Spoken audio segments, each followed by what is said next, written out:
I know you guys need me to speak about what decision I made before the game. I'm not talking about that. When the time is right, I'll speak about it.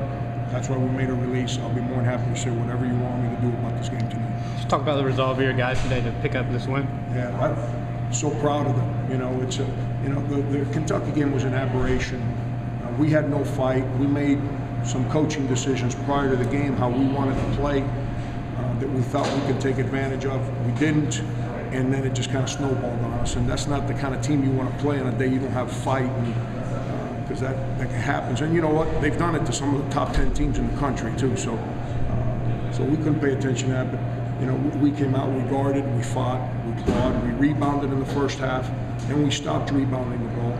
And then late, Mendogas was just great. I almost yanked him off the court when he shot that three. But he was great, and his aggressiveness on the glass. You know, Ty Johnson's three comes off an offensive rebound. You know, just real happy for us. This is the second time that you guys in the last three have had a late game situation where you were able to make the plays and win after struggling in conference with that. Is there something that's changed? Just some shots fell, or? I understand that as soon as things don't go the right way, people immediately want to blame. That's not what we do in our locker room. I understand fans get frustrated. I get it. I understand people think that we're no good. I respect their opinions. I got no problem with that. We don't play the blame game in our locker room. We stick together. It hadn't worked out the early part of conference play. Our resolve, our belief in what we're trying to do hasn't wavered. And we've been starting to play better at the end of games, and hopefully it's something that continues. You made shots in the first half, and you really moved the ball well. And why did it all come together for you offensively in the first half so well? We're not as bad a shooting team as everyone thinks. It's you know, we've been playing. When I go home and I watch film, I'm pretty happy with how we play offense. What we're not doing is rebounding on the offensive end the way I'd like us to. But we're running pretty good offense. We've been missing shots. And what happened, Phil, is we weren't a bad shooting team till January the 3rd. All of a sudden, conference play started. We missed some shots. We lost a couple games, and guys got a little gun shy. We had to get back to where we needed to get guys just shoot the ball, man. Who cares? If it don't go in, we lose. What's the big deal? But if you don't shoot it, we got no chance to win. And guys have kind of re-embraced that aggressiveness. Ty, Dwayne, even Sindarius, who didn't shoot it well today, but all three of them are locked in, and we continue to run good offense. And you know, we made some shots today. Franco, you know, when the league kept getting sliced 6-4-2, then tied. Did you see any "here we go again" from the guys on the court or on the bench? I'll tell you what, Tyrone and Sindarius were awesome. They got me settled down. Because I'm the one that started to get worked up, because I'm thinking what you just said, here we go again. And they're the ones that got me and said, yo, stop.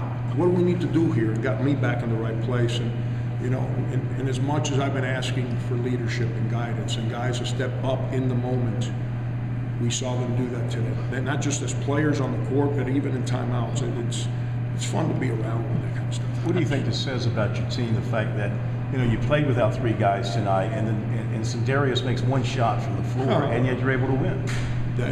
That's why we play everybody. That's why in non-conference play, I play as many guys as I do, try and keep guys connected so they're not nervous when you got to call their number. And what we try to do is we try to win the effort, the things that we control, whether it's the screens, the cuts, or defensive philosophies, whatever it may be. We try to remain consistent there, and I got no complaints from the guys. They've been great. Frank, I know you don't like to look at stretches or roads ahead in just the next game, but how much can a win like this in these circumstances do for your guys going forward?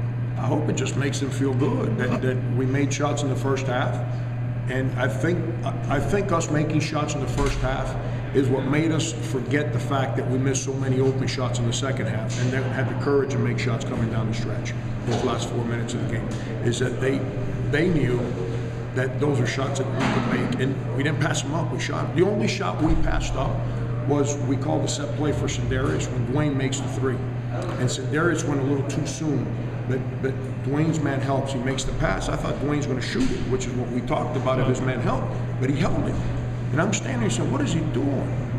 But he kind of looked at the guy, stepped back, and shot it in the basket, and that was great to see. You talked about being aggressive on the offensive glass. Was Mendez offensive rebound there. Was that as big of a play as there was in the game? I was so mad at him in the first half because he was just kind of looked like just mechanical out there. He was just kind of getting to a spot rather than playing the game.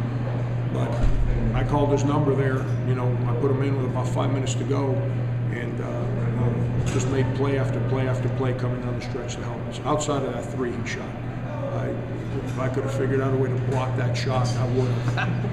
Thanks, guys.